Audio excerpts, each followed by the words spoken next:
Hello guys, welcome to our YouTube channel. तो देखिए, मैं आपका दोस्त अभय आज आपके लिए लेकर आया हूं जो बीकॉम ऑनर्स का सेमेस्टर 1 की एग्जामिनेशन होने वाली है। उसमें जो हमारा चैप्टर नंबर आने वाला है, जो हमारा सब्जेक्ट रहेगा मैनेजमेंट प्रिंसिपल एंड एप्लीकेशन, उसका जो चैप्टर नंबर हैगा यूनिट नंबर 2 हैगी, उसका लेसन नंबर हैगा 5 प्लानिंग। आज उसको हम डिटेल में देखेंगे कि हमने क्या क्या इस चैप्टर में पढ़ना है और आज डिटेल में डिस्कस करेंगे वो सभी चीज़ों को। तो चलिए शुरू करते हैं अपनी आज की वीडियो और देखते हैं इस कंप्लीट प्लानिंग चैप्टर को। सबसे पहले ये आपको स्ट्रक्चर वगैरह दे रखा है कि आपको इसमें क्या क्या चीज़ें दी गई हैं। यहाँ से हम अपना इंट्रोडक्शन से स्टार्ट करते हैं। तो देखिए, the list of management function start with planning. जो मैनेजमेंट फंक्शन की लिस्ट होती है वो प्लानिंग प्रोसेस से स्टार्ट होती है। It is the primary function of management. ये प्राइमरी फंक्शन है मैनेजमेंट का। In simple word, planning refers to deciding future course of action in advance. Planning का मतलब क्या होता है? जब हम अपने फ्यूचर कोर्स ऑफ एक्शन जो हमें फ्यूचर में करना है उसे हम एडवांस में डिसाइड कर लें, उसे हम कहते हैं planning. It basically address 3 question for future situation. ये इसमें हम 3 क्वेश्चंस का आंसर फाइंड करते हैं। व्हाट टू डू, हमें क्या करना है फ्यूचर में, हाउ टू डू, कैसे करना है, व्हेन टू डू और कब करना है। ये 3 चीजें हम इसमें देखते हैं। It bridges the gap between present and future position of the organization. ये क्या करता है? एक ब्रिज का काम करता है प्रेजेंट सिचुएशन पोजीशन जो ऑर्गेनाइजेशन की और फ्यूचर पोजीशन होगी उसके बीच में। The planning can be defined as deciding in advance what to be done. Planning को हम कैसे डिफाइन कर सकते हैं? एडवांस में डिसाइड करना कि हमें आगे चल के क्या करना है, उसे हम कहते हैं planning. When a manager plan he project a course of action for the future attempting to achieve a consistent coordinate structure of operation aimed at desired result. जब भी कोई मैनेजर प्लानिंग करता है तो वो किस चीज का ध्यान रखता है कि उसे कंसिस्टेंटली अचीव हो, कोऑर्डिनेशन रहे स्ट्रक्चर ऑफ ऑपरेशन और रिजल्ट के बीच में। ठीक है, अब हमें देखनी है कैरेक्टरिस्टिक्स ऑफ प्लानिंग। प्लानिंग की क्या क्या कैरेक्टरिस्टिक्स होती हैं। तो as a function of management planning has following characteristic. Number 1 है फ्यूचर ओरिएंटेड। इसका मतलब क्या होता है? Planning is a function of management who which look into the future of the organization. Planning एक ऐसा फंक्शन है मैनेजमेंट का जो कि फ्यूचर को, ऑर्गेनाइजेशन के फ्यूचर को देखता है। Future is uncertain and full of risk. Future जो है वो अनसर्टेन है, मतलब हमें उसके बारे में कुछ नहीं पता क्या हो सकता है, और फुल ऑफ रिस्क, रिस्क से भरा हुआ है।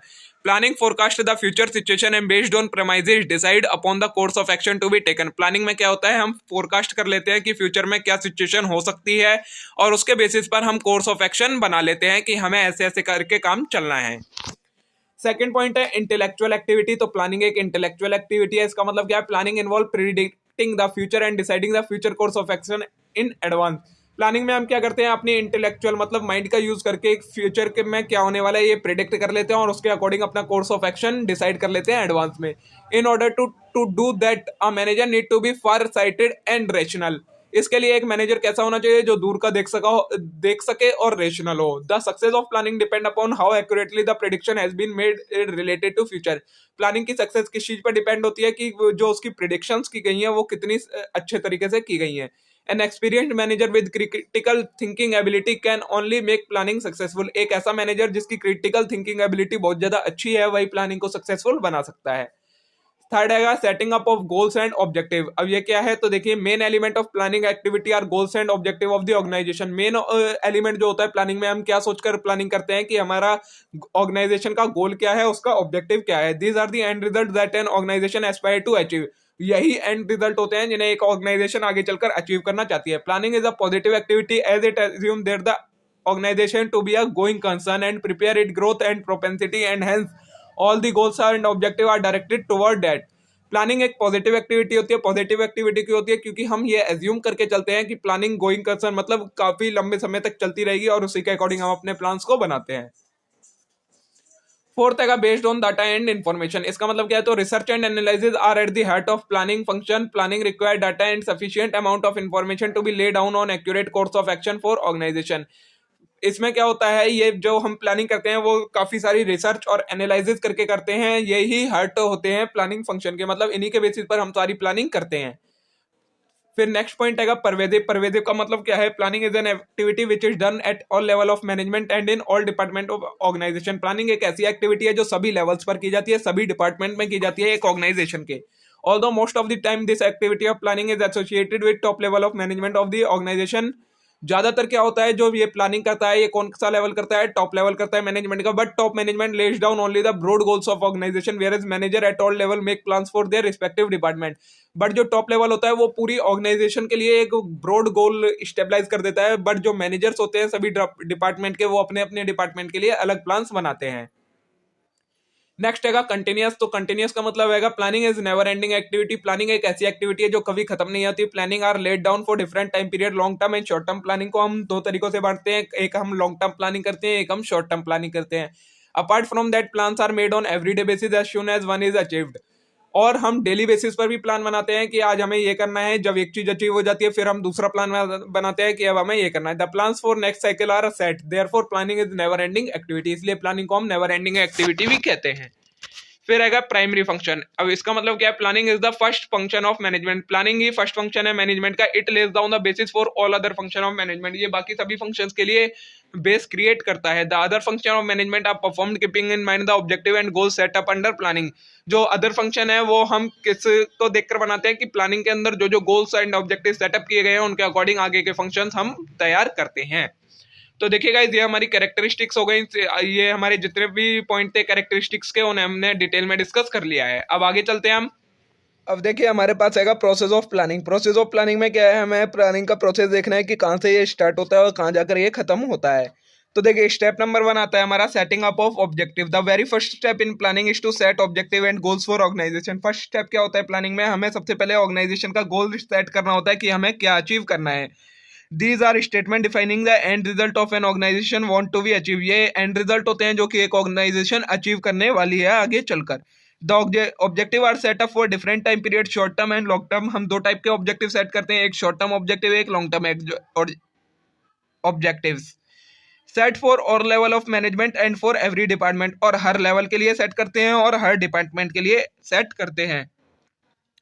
The objective should be defined in a clear and precise language so as to avoid confusion. Objective को हमें क्लियर और प्रिसाइज लैंग्वेज में डिफाइन करना चाहिए जिससे कंफ्यूजन कम हो। They should be published and well communicated to all the employee of the organization. और इन्हें हमें पब्लिश करवा देना चाहिए और सभी एम्प्लॉयज को बता देना चाहिए एक ऑर्गेनाइजेशन के अंदर। The commitment of top level of management toward the objective is very important, otherwise they are mere statement. मतलब टॉप लेवल को इसके ऊपर कमिट करना चाहिए कि हाँ यही ऑब्जेक्टिव हैंगे ऑर्गेनाइजेशन के। जब तक टॉप लेवल नहीं कहता कि ये ऑब्जेक्टिव हैंगे ऑर्गेनाइजेशन के, तब तक वो सिर्फ एक स्टेटमेंट रहती है, वो ऑब्जेक्टिव नहीं बनते हमारे। आगे आपको एग्जांपल दे रखा है, ये एग्जांपल आप रीड कर लीजिएगा। फिर आता है सेकंड स्टेप, डेवलपिंग प्रीमाइसेस। इसका मतलब क्या है? An organization operate in dynamic environment which bring opportunity and challenges for it. एक ऑर्गेनाइजेशन डायनेमिक एनवायरनमेंट में वर्क करती है, ऑपरेट होती है। मतलब डायनेमिक मीन्स ऐसा एनवायरनमेंट होता है जो कि चेंज होता रहता है, जो कि कई सारी अपॉर्चुनिटीज भी लाता है और कई सारे चैलेंजेस भी लाता है ऑर्गेनाइजेशन के लिए। In planning an organization try to anticipate future event and tries to control the journey of organization in its own way. तो प्लानिंग में एक ऑर्गेनाइजेशन क्या करती है? एंटिसिपेट करना शुरू कर देती है फ्यूचर में क्या होने वाला है। In order for an organization to plan and decide on a course of action it has to work on various assumption. और इसके लिए जो एक ऑर्गेनाइजेशन होती है उसको कई सारे अजम्पशन पर वर्क करना पड़ता है। These assumption are called premises. तो इन्हीं जो ये हम अजम्पशन करते हैं कि फ्यूचर में ये चीजें हो सकती हैं, उन सभी को हम कहते हैं प्रीमाइसेस। ठीक है, आपको ये आगे एग्जांपल दे रखे हैं, आप ये एग्जांपल रीड कर लीजिएगा। तो हमारा सेकंड स्टेप हो जाता है कि हमें कुछ अजम्पशन करनी पड़ती हैं प्लानिंग करने के लिए। ठीक है, नेक्स्ट है step number 3, listing alternative course of action. Once objective and goals had been laid down, it is required to decide upon an appropriate course of action that lead toward the achievement of goal. जब हम objective set कर लेते हैं, goal set कर लेते हैं, फिर आता है हमारा कि हमें किस टाइप से काम करना स्टार्ट करना चाहिए। तो वो हमें डिसाइड करना होता है एक appropriate course of action. In this step manager tries to identify and brainstorm all the possible alternative. इसके लिए मैनेजर क्या करता है? जितने भी तरीके होते हैं उस काम को करने के, जो हमने गोल डिसाइड करा है उस गोल को अचीव करने के जितने भी तरीके होते हैं उन सभी को आइडेंटिफाई करता है। The wider the choice the better is for the manager. जितने ज्यादा अल्टरनेटिव्स होंगे हमारे पास, उतनी अच्छी हमारे पास चॉइस आ जाएगी मैनेजर के पास। Therefore the list so made should be exhaustive. तो जो मैनेजर लिस्ट बनाता है उन सभी अल्टरनेटिव की, वो एग्जॉस्टिव होनी चाहिए। ठीक है, आगे ये आपको एग्जांपल दे रखा है, ये आप रीड कर लीजिएगा। स्टेप 3 हमारा कंप्लीट हो गया, जिसमें हम क्या करते हैं? सभी अल्टरनेटिव को फाइंड करते हैं कि क्या क्या अल्टरनेटिव है गोल को अचीव करने के, किन किन तरीकों से हम गोल अचीव कर सकते हैं। फिर फोर्थ आता है evaluating different course of action. Once all the choices are clear in front of manager. अब एक बार जब वो सारी चॉइसेस को एक पेपर पर लिख लेता है कि हमारे पास ये तरीके हैं इस काम को करने के, the challenging task is to narrow them down. अब जो चैलेंजिंग टास्क है वो हो चुका है। It is very critical step of planning process as all the future action depend upon it. अब जो ये फोर्थ स्टेप है ये सबसे क्रिटिकल स्टेप होता है, क्योंकि इसी के ऊपर सारे आगे फ्यूचर के स्टेप्स डिपेंड होते हैं, फ्यूचर के एक्शन डिपेंड होते हैं प्लानिंग के। In order to narrow down the alternative, manager need to decide upon appropriate criteria formulating the basis of judgment. अब मैनेजर को एक अल्टरनेटिव को उसमें से चूज करना होता है जितने भी अल्टरनेटिव उसने लिखे होते हैं, ठीक है। फोर्थ स्टेप में हमारा हो गया जितने भी अल्टरनेटिव लिखे हैं उनमें से कोई एक अप्रोप्रिएट उसको इवेल्युएट करना है। इवेल्युएशन में वो क्या करता है, सभी के जो प्रोज एंड कॉन्स होते हैं उन सभी को देखता है कि इसको करने से हमारे क्या क्या फायदे हो सकते हैं, इसको करने से क्या क्या नुकसान हो सकते हैं इस वाले अल्टरनेटिव को चूज करने से। अब फिफ्थ स्टेप आता है selecting the best alternative. This step call for decision making. इस स्टेप में क्या होता है, डिसीजन लिया जाता है। There are various techniques of decision making available to manager from different field of management such as account, finance, research. Nowadays, a lot of software are also available to help manager in task. However, the final judgment lie on manager himself. As I already stated, a manager should be intellectual and capable enough to take the right decision. He should be fair-sighted and should be capable of taking reasonable amount of risk. An optimal decision is one which takes every department and employee of organization in account, is consistent with policy and ideology of organization, and which make the best possible use of available resources. अब step number 5 के अंदर manager को क्या करना होता है, जितने भी अल्टरनेटिव उसने देखे थे कि किन किन तरीकों से हम गोल को अचीव कर सकते हैं, उसके बाद फोर्थ स्टेप में इन्होंने क्या करा था, उन सभी के प्रोज एंड कॉन्स मतलब एडवांटेजेस और डिसएडवांटेजेस को इवेल्युएट करा था, इन सभी अल्टरनेटिव को इवेल्युएट करा था। अब उनमें से जो सबसे बेस्ट अल्टरनेटिव हो उसे चूज करना होता है स्टेप नंबर 5 के अंदर। फिर 6 स्टेप आता है हमारा implementing the plan. In this step plans are put into action. Once the course of action is decided, organization start the management arrange for necessary resources required to implement the plan. अब इसमें क्या होता है, plan को हम action में लाते हैं, मतलब प्लान को इम्प्लीमेंट कर देते हैं, सभी एम्प्लॉयज को उसके बारे में बता देते हैं।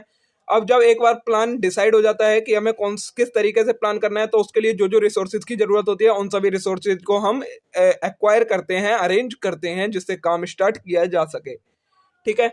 फिर 7th आता है हमारा step number 7, follow up action. This is the stage of learning. Once the plan are implementing they should be regularly monitored. Manager take feedback and evaluate the short term objective. अब इसमें क्या होता है, अब एक बार जब प्लान को हमने इंप्लीमेंट कर दिया तो हमें उसको रेगुलरली मॉनिटर्ड करना होगा मैनेजर को, और फीडबैक लेनी होगी एम्प्लॉय की कि कैसा चल रहा है काम, और इवैल्यूएट करना होगा शॉर्ट टर्म ऑब्जेक्टिव कि हमारा जो शॉर्ट टर्म ऑब्जेक्टिव है वो इससे कवर हो रहा है या नहीं हो रहा। In case of deviation immediate action should be taken to correct them. अब अगर जो हमारा शॉर्ट टर्म ऑब्जेक्टिव है और जिस तरीके से काम चल रहा है, अगर उसमें कोई डेविएशन है, मतलब डिफरेंस आ रहा है, हमारा जिस तरीके से होना चाहिए था काम उस तरीके से नहीं हो रहा है, तो उन्हें इमीडिएट एक्शन लेना चाहिए उस काम को करेक्ट करने के लिए। This stage could also be call for revision of plan और डिजाइनिंग ऑफ सपोर्टिंग प्लान। इस स्टेज को हम क्या कर सकते हैं, रिवीजन ऑफ प्लान, मतलब हम प्लान को दोबारा रिवाइज करते हैं कि सही तरीके से काम चल रहा है या नहीं चल रहा है, या फिर डिजाइनिंग ऑफ सपोर्टिंग प्लान, जब हम डेविएशन को करेक्ट करने के लिए कुछ नया तरीका लगाते हैं तो उसे हम कहते हैं डिजाइनिंग ऑफ सपोर्टिंग प्लान्स। तो देखिए गाइस, ये हमारे 7 स्टेप्स थे जिसमें प्लानिंग के स्टेप जो हमने डिटेल में डिस्कस कर लिए हैं। फर्स्ट स्टेप था हमारा, हमें ऑब्जेक्टिव सेट करना होता है।